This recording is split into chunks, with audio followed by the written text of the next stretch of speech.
A blind 12-year-old boy named David enters the prestigious Westfield annual art competition, quietly carrying his canvas and supplies.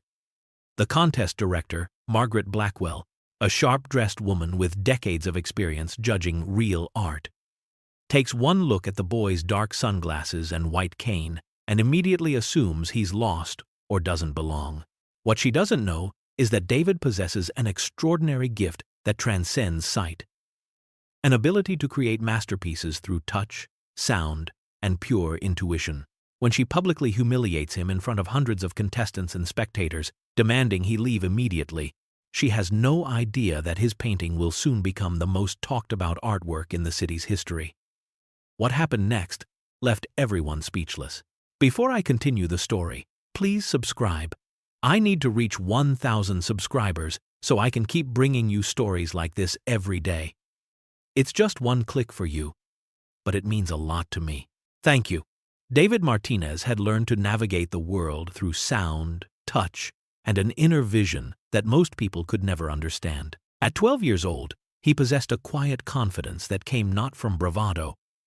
but from years of proving to himself that darkness could not dim his dreams. His story began 7 years earlier when a tragic car accident stole his sight, but somehow awakened something extraordinary within him. While other children his age were playing video games or watching television, David discovered that his fingers could create magic on canvas, that his mind could visualize colors and compositions with startling clarity, and that art became his language for expressing what words could never capture. His mother, Sarah, worked tirelessly at 2 jobs,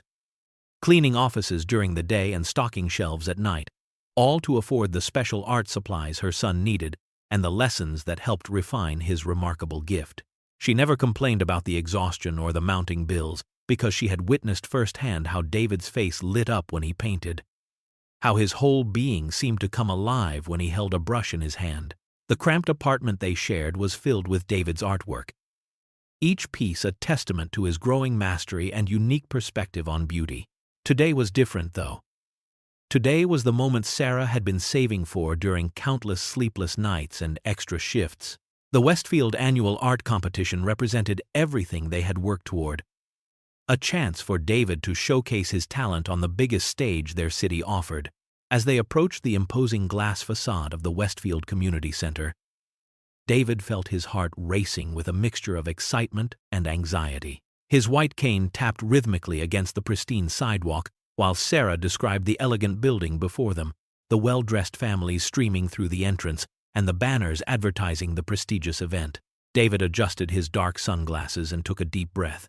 his canvas bag slung carefully over his shoulder, containing the supplies that had become extensions of his soul. He knew that today would test not just his artistic abilities, but his courage to stand among competitors who had never questioned their right to create, who had never been told that their dreams were impossible because of something beyond their control. The Westfield Community Center transformed each year into a temple of artistic prestige, its soaring marble atrium adorned with crystal chandeliers that cast ethereal light across polished floors, worth more than most families earned in a year. Today, the space buzzed with the energy of over 200 young artists and their families, each vying for recognition in the most exclusive art competition the city offered. Tables draped in pristine white linen stretched across the expansive hall, each station equipped with professional-grade easels that gleamed under the perfect lighting. The air carried the scent of expensive oil paints, premium canvas,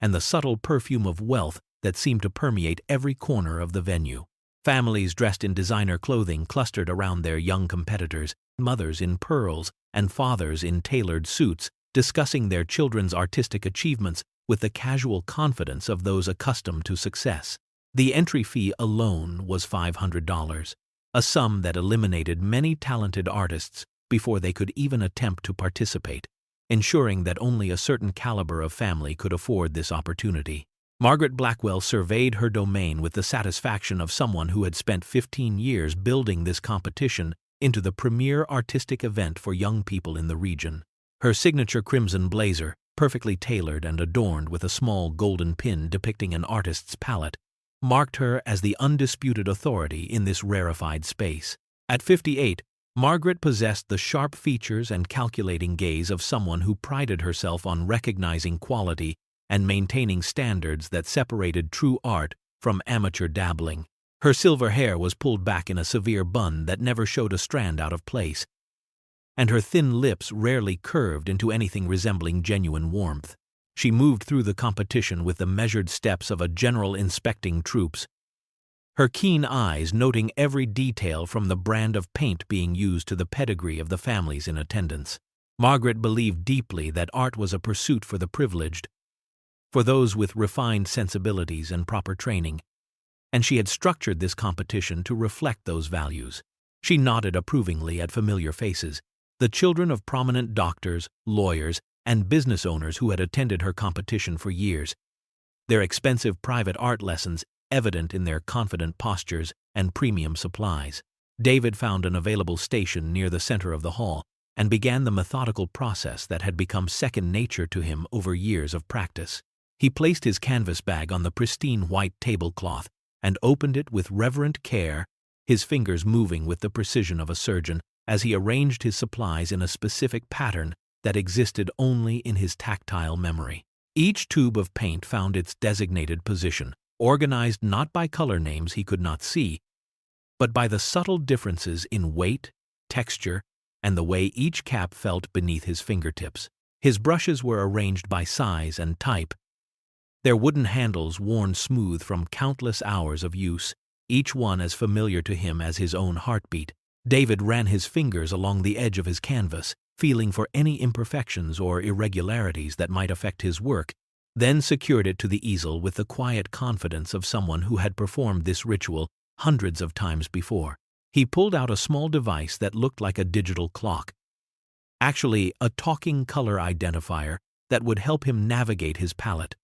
though he rarely needed it anymore, having developed an almost supernatural ability to distinguish between hues through touch and intuition alone. The soft clicking of his preparation drew curious glances from nearby contestants, children dressed in expensive art smocks who had never seen anyone organize supplies in such an unusual manner. Their whispered conversations began to ripple through the immediate area as parents leaned in to observe this unexpected participant, their voices carrying a mixture of confusion and poorly concealed judgment. Jennifer Walsh, a college volunteer helping with registration, noticed the growing attention David was receiving and felt her heart sink at the expressions she saw on some faces around him. Jenny had grown up with a brother who used a wheelchair,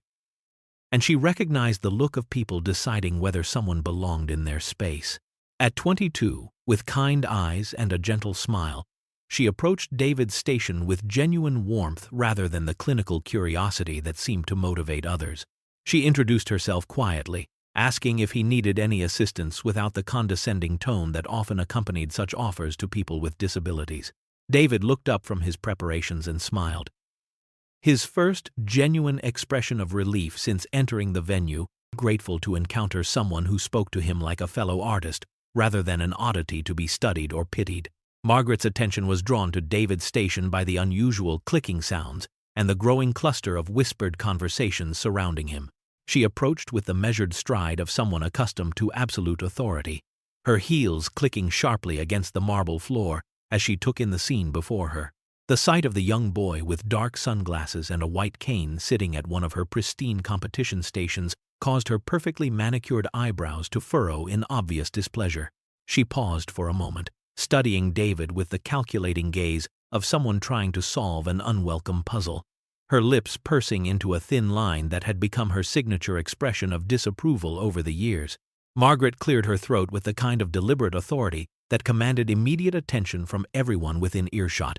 causing nearby conversations to halt as heads turned in her direction. She smoothed her crimson blazer with one hand while the other adjusted the small golden pin on her lapel, unconscious gestures that she performed whenever preparing to assert her control over a situation. David looked up at the sound, his face calm and expectant.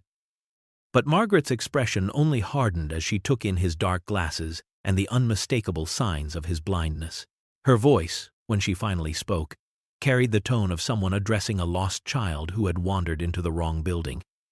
each word carefully enunciated as if speaking to someone with limited understanding. She asked him directly, if he was perhaps confused about the event taking place today, suggesting that maybe he was looking for a different program or activity that might be more appropriate for someone with his particular circumstances. Margaret gestured broadly at the sophisticated art supplies and professional easels surrounding them, emphasizing that this was a serious artistic competition requiring specific skills and abilities that she implied he could not possibly possess. Her tone became increasingly patronizing as she questioned whether he understood what an art competition actually entailed, speaking slowly and deliberately as if explaining a complex concept to someone incapable of grasping its meaning. She suggested that perhaps there had been some sort of misunderstanding in his registration, that maybe a well-meaning adult had signed him up without fully comprehending the visual nature of artistic creation. Margaret's voice carried across the immediate area, drawing the attention of more families and contestants, who began to gather at a respectful distance, sensing drama unfolding but uncertain whether to intervene or simply observe the spectacle of authority asserting itself over an apparent mistake. Margaret's voice rose with each word as she gestured dramatically toward David's workspace, her tone shifting from condescending to openly confrontational as she realized the boy was not immediately complying with her suggestion to leave. She stepped closer to his station, her presence looming over him like a storm cloud, and began addressing not just David but the growing audience of families who had stopped their own preparations to witness this unexpected confrontation. Margaret declared loudly that this situation was completely inappropriate, that allowing someone with David's obvious limitations to participate in a serious artistic competition was not only unfair to the other contestants, but potentially dangerous for him as well. Her voice carried across the marble hall with the authority of someone who had never been challenged in this domain, each syllable designed to establish her position as the sole arbiter of who belonged in this prestigious space. She emphasized repeatedly that art fundamentally required vision, that the very essence of painting and drawing depended on the ability to see color, form, and composition, skills that she insisted were impossible for someone in David's condition to master.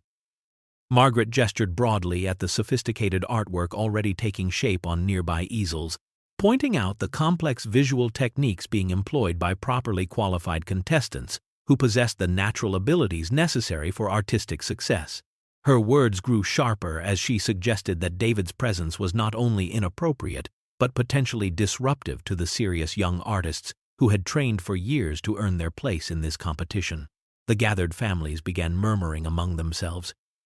some nodding in agreement with Margaret's assessment, while others shifted uncomfortably at the harshness of her public rejection. David sat quietly throughout the escalating confrontation, his hands folded calmly in his lap, his face maintaining the serene composure that had carried him through countless similar encounters over the years. When Margaret finally paused for breath,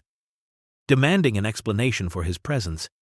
David spoke with quiet dignity that contrasted sharply with her theatrical outrage. He explained simply that he was properly registered for the competition, that his mother had completed all the necessary paperwork and paid the required fees, and that he had every legal right to participate as a contestant. His voice remained steady and respectful despite the obvious hostility surrounding him, each word carefully chosen to convey his determination without escalating the conflict further. Margaret's frustration reached a boiling point, as David's calm response only seemed to fuel her determination to remove what she viewed as an unwelcome disruption to her carefully orchestrated event. She pulled out her phone with theatrical flourish, her fingers trembling slightly with indignation as she dialed the security office, speaking loudly enough for everyone in the immediate vicinity to hear her urgent request for immediate assistance with a disruptive situation. Her voice carried across the hall as she described David as someone who was clearly confused about the nature of the event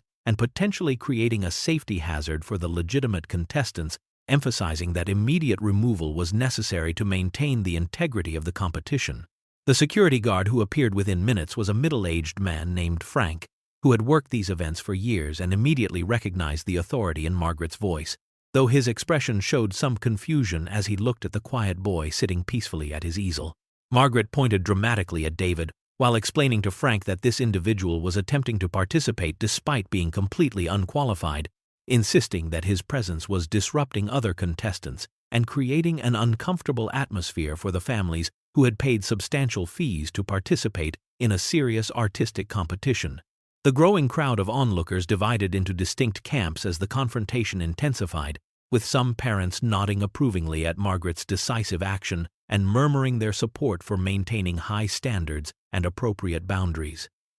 Mrs. Pemberton,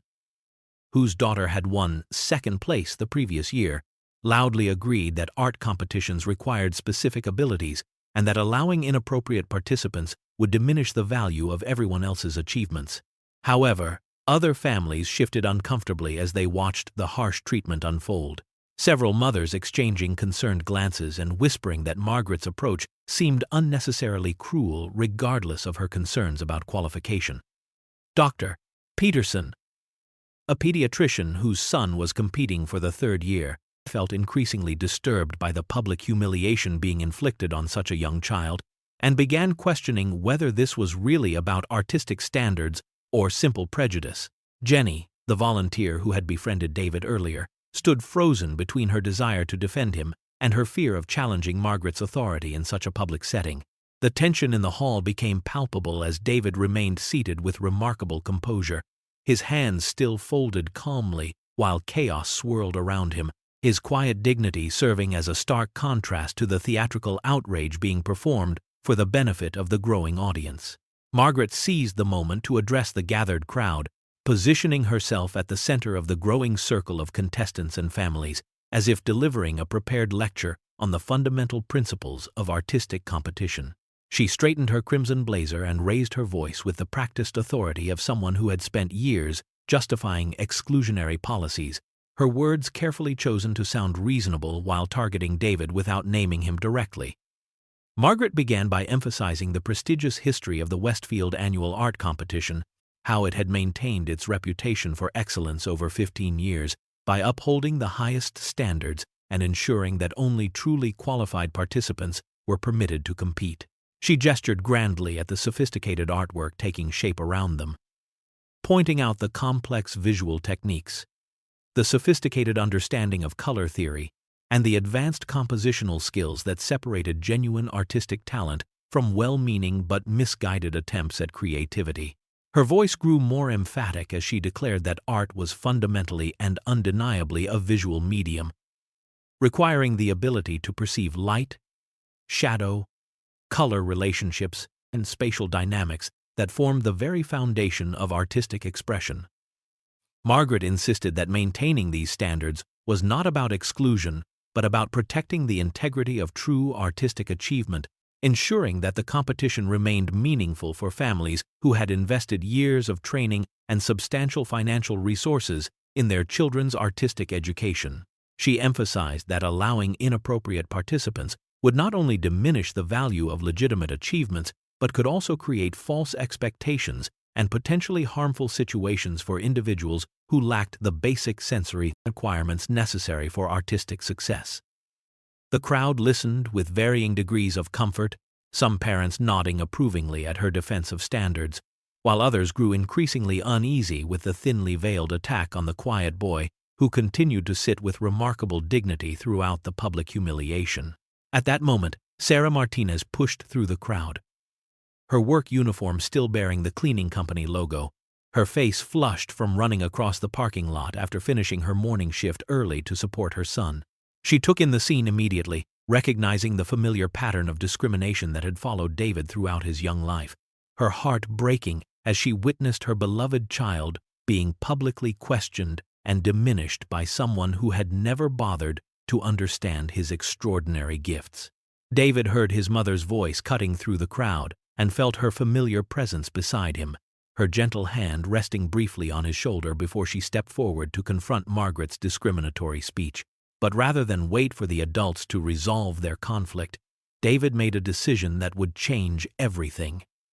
He turned toward his easel with quiet determination, picked up his first brush, and began the process that had become his sanctuary from a world that too often failed to understand him. His fingers moved across his palette with the precision of a concert pianist, identifying each color through subtle differences in texture, consistency, and even temperature that only someone with his heightened tactile sensitivity could detect. David closed his eyes behind his dark glasses and let his other senses guide him, as he made his first stroke across the pristine canvas, his brush moving with a confidence that seemed to emanate from some deep, unshakable source within him. He painted not by seeing in the traditional sense, but by feeling the subtle vibrations of the brush against canvas, by sensing the way colors blended beneath his touch, and by following an internal vision that transcended the limitations of sight. His left hand traced the air just above the canvas surface, mapping the composition through spatial awareness, while his right hand applied paint with strokes that seemed impossibly precise for someone working without visual guidance. The nearby contestants who had been whispering about his presence gradually fell silent. As they watched his unusual technique, their curiosity overcoming their initial skepticism as they witnessed something they had never seen before. David's painting method was mesmerizing in its uniqueness. The way he would pause occasionally to touch areas of wet paint lightly with his fingertip, reading the texture and depth to understand what his brush had created. He worked with an emotional intensity that seemed to flow directly from his heart through his arm to the canvas, each stroke purposeful and deliberate despite the chaos swirling around him. Several families found themselves drawn closer to his station, abandoning their own preparations to observe this extraordinary young artist whose technique challenged everything they thought they knew about the creative process. Even some of Margaret's strongest supporters began to watch with growing fascination as David's canvas started to take shape, revealing not the amateur dabbling they had expected, but something that appeared to possess genuine artistic merit and sophisticated understanding of composition and form. Margaret's composed facade began to crack as she realized that David was completely ignoring her authority and continuing to paint despite her very public efforts to remove him from the competition.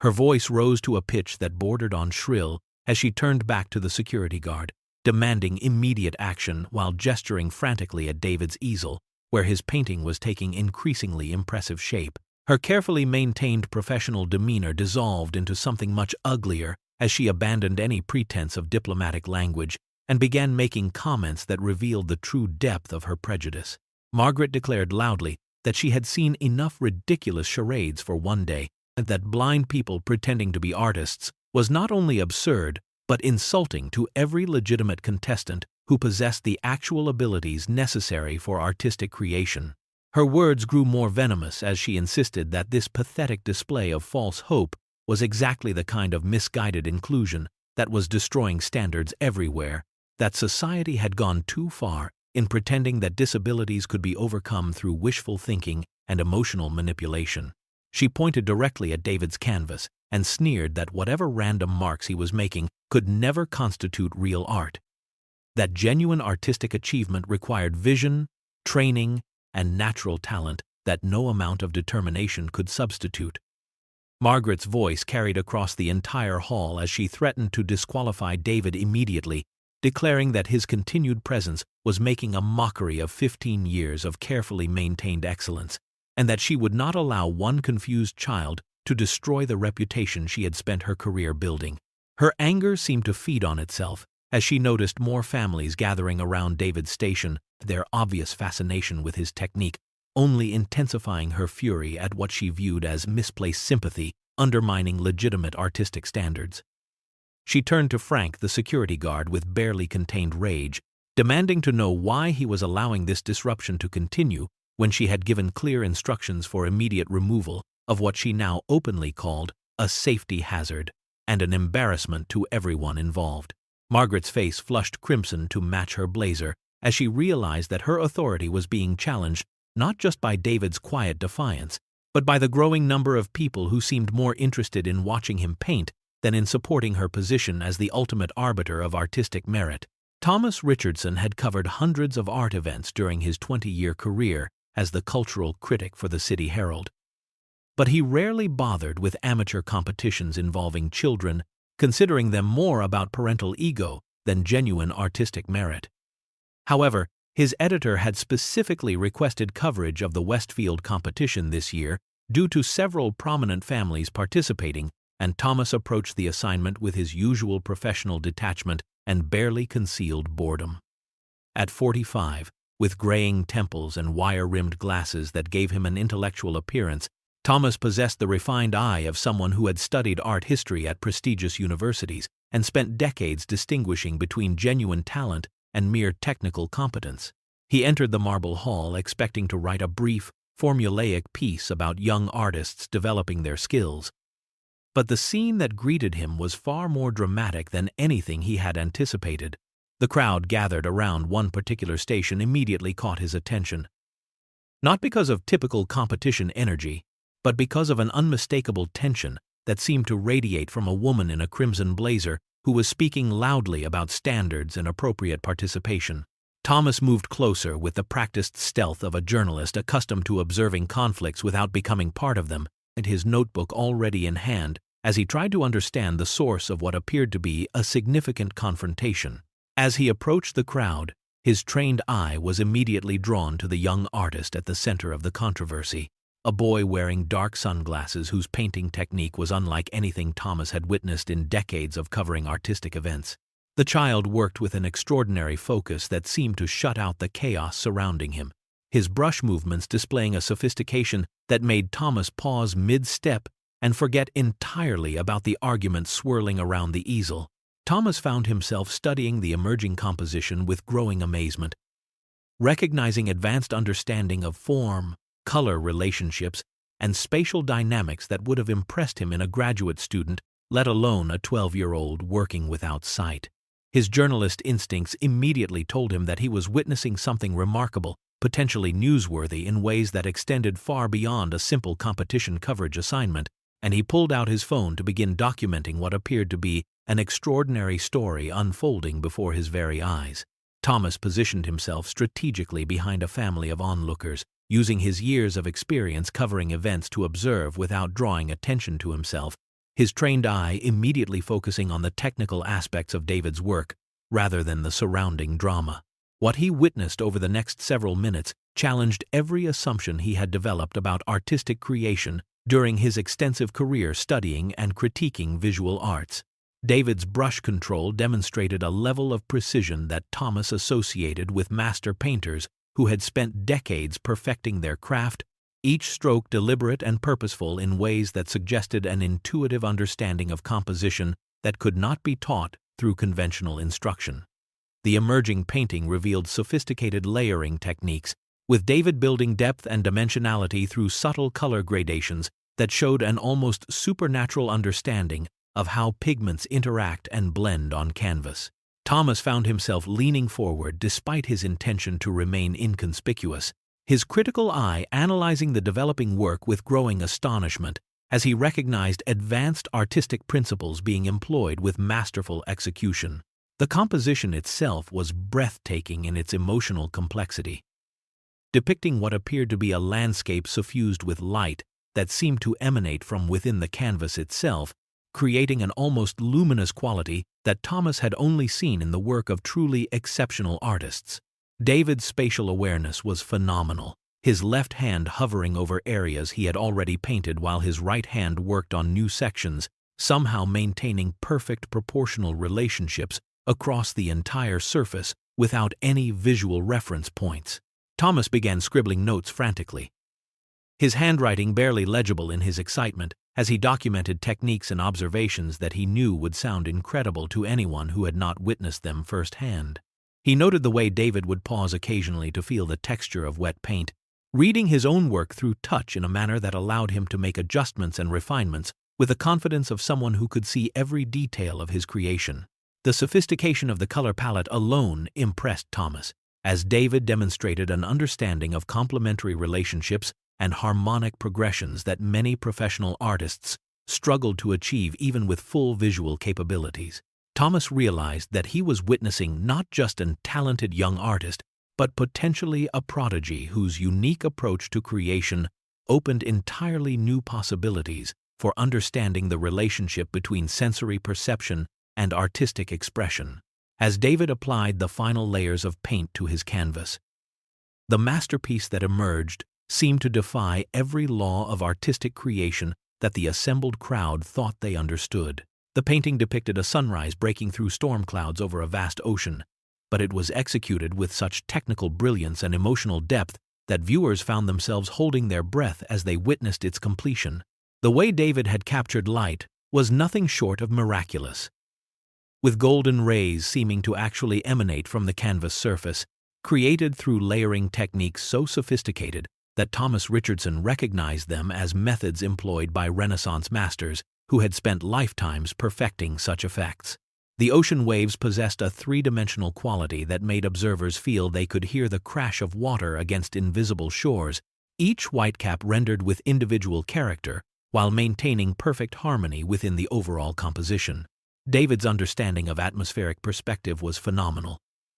With distant storm clouds painted in subtle purples and grays that gradually lightened toward the horizon, creating a sense of infinite depth that drew viewers into the scene as if they were standing on the painted shore themselves. The emotional impact of the piece was overwhelming, conveying themes of hope emerging from darkness,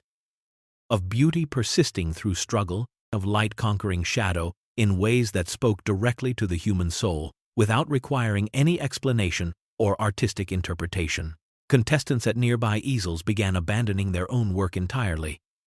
some setting down their brushes mid-stroke to stare in wonder at what was taking shape just meters away from their own modest efforts. Sarah Peterson, a 15-year-old who had won several local competitions, whispered to her friend that she had never seen anything like it, that David's painting made her own work look like finger painting by comparison. Even the adults who had initially supported Margaret's position found themselves drawn inexorably toward David's station, their previous certainty about his lack of qualification crumbling as they witnessed technical mastery that surpassed anything they had expected to see at a youth competition. The painting seemed to pulse with life, each brushstroke contributing to an overall effect that was greater than the sum of its parts, creating a work of art that transcended technical skill and entered the realm of pure emotional communication. Margaret herself found her voice faltering as she caught glimpses of the extraordinary creation, taking shape despite her efforts to prevent it, her confident assertions about the impossibility of blind artistry beginning to sound hollow even to her own ears. Thomas could no longer maintain his journalistic distance as the painting neared completion, his professional objectivity overwhelmed by the recognition that he was witnessing something that would fundamentally change his understanding of artistic possibility. He moved closer to David's easel, his practiced eye scanning every detail of the canvas with the intensity of someone cataloging a newly discovered masterpiece, his breath catching in his throat as he absorbed the full impact of what this remarkable young artist had created. The technical execution was flawless in ways that Thomas had only seen in museums, and with brushwork that demonstrated such mastery of medium and technique that he found himself questioning whether David had somehow received training from world-class instructors whose methods remained unknown to the broader artistic community. Thomas pulled out his phone with trembling fingers, stepping slightly away from the crowd as he scrolled through his contacts to find Victoria Chen, the owner of the most prestigious contemporary art gallery in the city, and someone whose opinion carried enormous weight throughout the regional art world. Victoria had discovered several artists who went on to achieve international recognition, and Thomas knew that her assessment would either confirm or challenge his own rapidly forming conviction that David possessed genius-level talent. When Victoria answered on the second ring, Thomas struggled to keep his voice steady as he explained that he was witnessing something extraordinary at what should have been a routine children's art competition, that a 12-year-old blind boy had just created what appeared to be a museum-quality painting using techniques that defied conventional understanding of artistic creation. He described the painting's emotional impact, its sophisticated use of light and shadow, its masterful composition and technical execution, emphasizing that he was not speaking as an enthusiastic amateur, but as someone who had spent decades evaluating artistic merit at the highest levels. Victoria's initial skepticism was evident in her voice, but Thomas could hear her interest growing as he provided specific details about the brushwork, the color relationships, and the overall artistic vision that David had somehow translated onto canvas without the benefit of sight. He told her that she needed to see this painting immediately, that waiting until after the competition ended might mean missing the opportunity to witness something that could redefine their understanding of artistic genius and the relationship between sensory perception and creative expression. Thomas emphasized the urgency of the situation, explaining that the painting was still wet on the easel and that the hostile environment surrounding David might prevent others from recognizing what he had accomplished. Victoria Chen arrived at the Westfield Community Center within 30 minutes of Thomas's call, accompanied by Marcus Webb, a prominent art dealer whose connections extended throughout the international fine arts market and whose presence at any venue immediately signaled that something significant was happening in the artistic world. Victoria moved through the crowd with the confident stride of someone accustomed to evaluating million-dollar artworks, her designer clothing and expensive jewelry marking her as distinctly different from the suburban families gathered around David's easel, though her expression remained professionally neutral as Thomas guided her toward the painting that had prompted his urgent summons.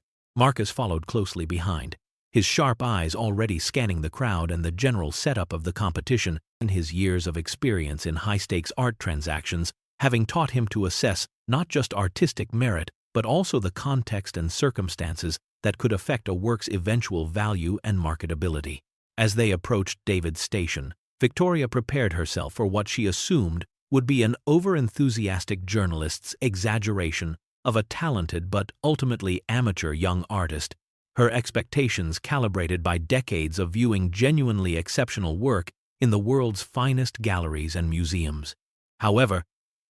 the moment her trained gaze fell upon David's canvas,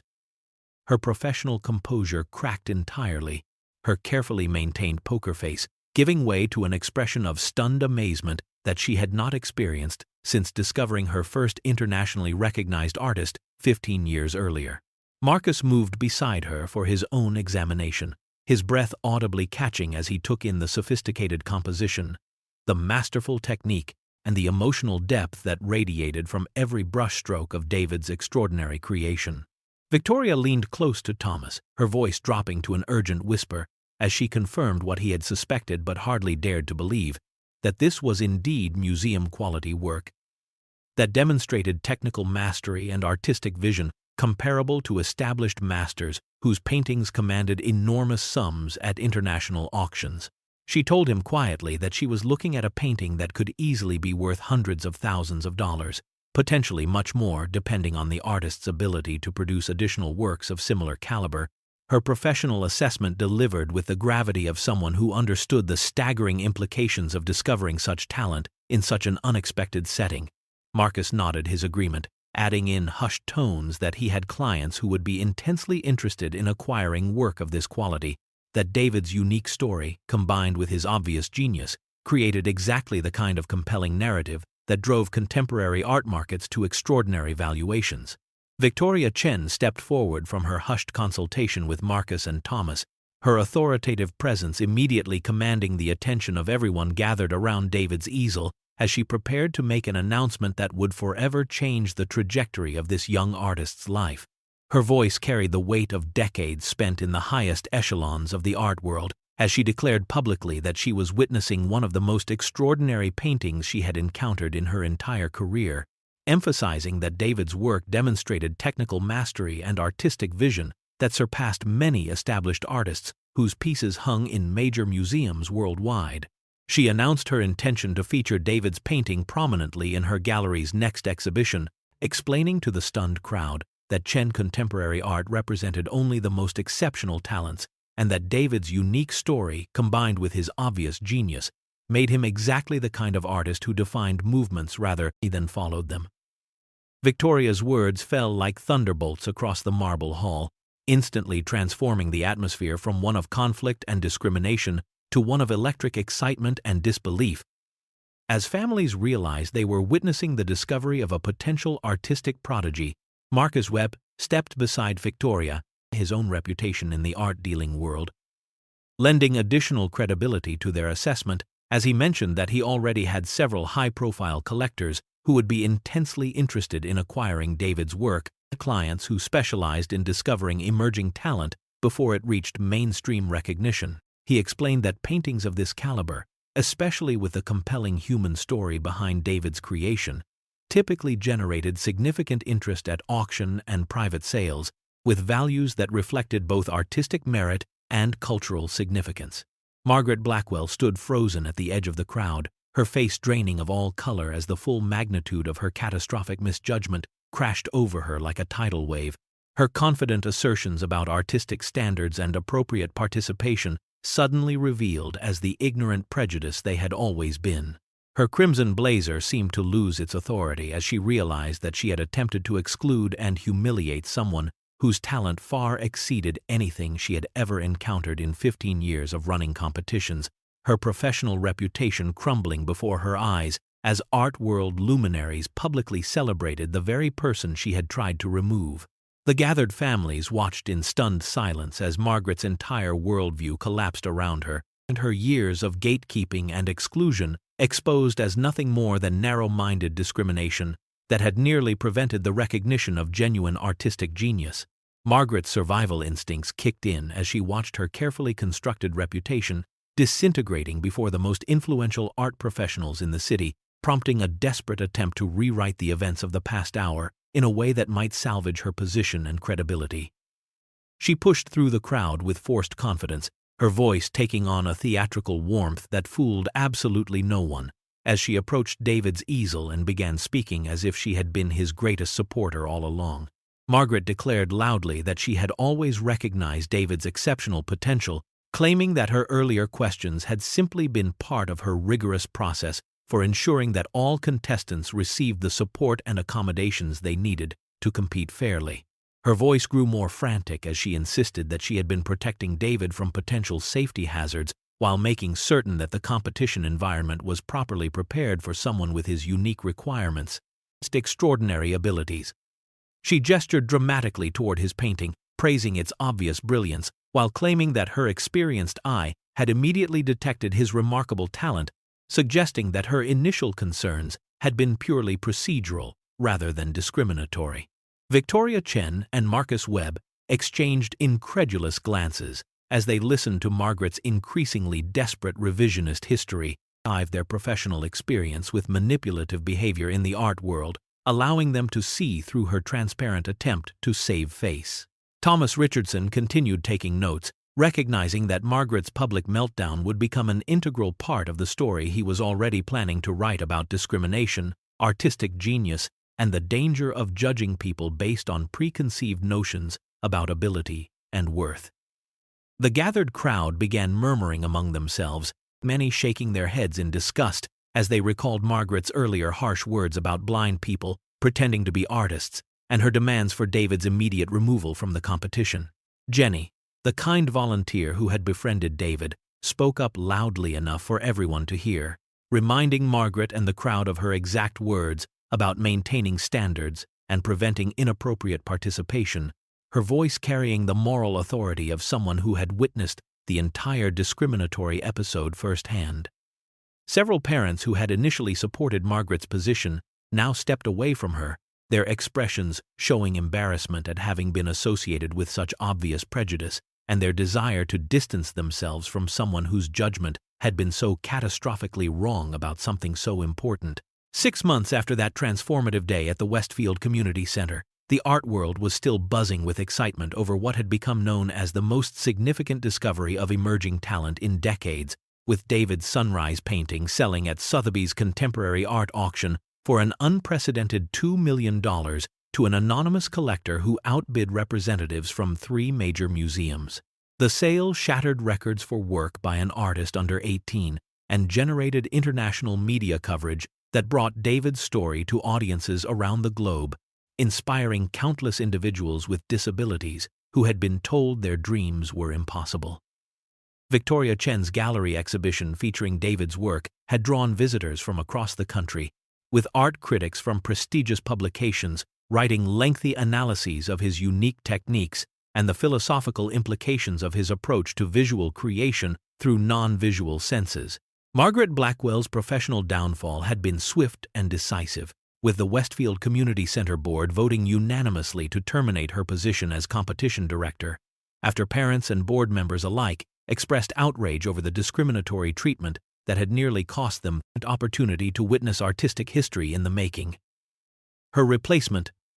Dr. Patricia Williams, implemented comprehensive anti-discrimination policies and sensitivity training that transformed the competition into a model of inclusivity that other organizations began adopting across the region. David, with characteristic humility and wisdom that seemed far beyond his 13 years, used the majority of his auction proceeds to establish the Vision Beyond Sight Foundation, a non-profit organization dedicated to providing art supplies, specialized training, and exhibition opportunities for artists with disabilities who had been overlooked or dismissed by traditional institutions. The foundation's first initiative provided scholarships for 20 young artists to attend specialized programs where they could develop their talents without facing the prejudice and barriers that had nearly silenced David's own voice. Sarah Martinez was able to quit her exhausting double shifts and focus entirely on supporting her son's burgeoning career, though David insisted that their modest lifestyle remain largely unchanged despite his newfound wealth and recognition. The Westfield Annual Art Competition itself underwent a complete transformation, with new policies ensuring that accessibility and inclusion became central values rather than afterthoughts, creating an environment where talent could be recognized regardless of the physical characteristics or circumstances of the artist who possessed it. David's story had rippled far beyond the art world, inspiring disability rights advocates, challenging educational institutions to reconsider their assumptions about learning and creativity, and proving definitively that genius recognizes no boundaries and requires no traditional qualifications to manifest itself in ways that can change the world. David's extraordinary journey from a humble boy facing discrimination to an internationally celebrated artist